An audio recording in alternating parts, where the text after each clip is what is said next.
থাইরয়েডের সমস্যা হয়েছিল, তারপরে অনেক কিছু হয়েছিল, তারপরে আমার অনেক কষা হয়েছিল, বুঝলেন?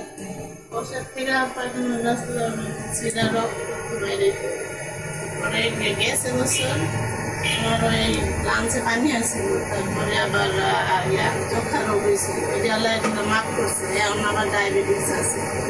ওই যে পায়খানার রাস্তায় গেছে বছর মানে অনেক ব্যথা করছিল, কাটাইছিল, ব্যথা করছিল, জ্বলছিল। পরে সরোজি হাসপাতালে গেছিলাম, পরে ওষুধ দিয়েছিল, খাইছি, ভালো হয়েছে।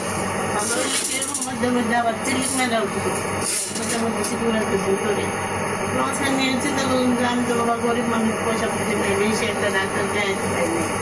তারপরে আজ মাঝে মধ্যে চিলিক মেরা উঠে মনের মধ্যে একটা ভয় যে আমার তো কেউ নেই, আমার কে দেখবো, আমার যদি কিছু হয়।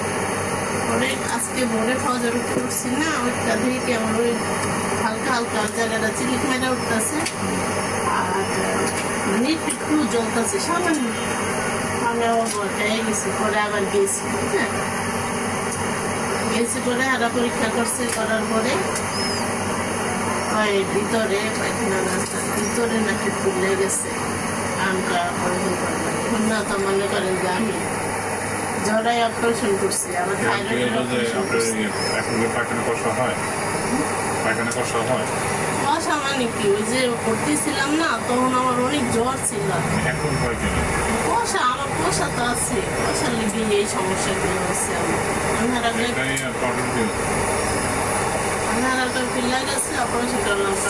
বাবা আমি জানি না, পরে একজনের যে আশিকের মায় চিনি আমার, আমি চাই চিন্তা খাই এক মাসে বাড়াও আছিল।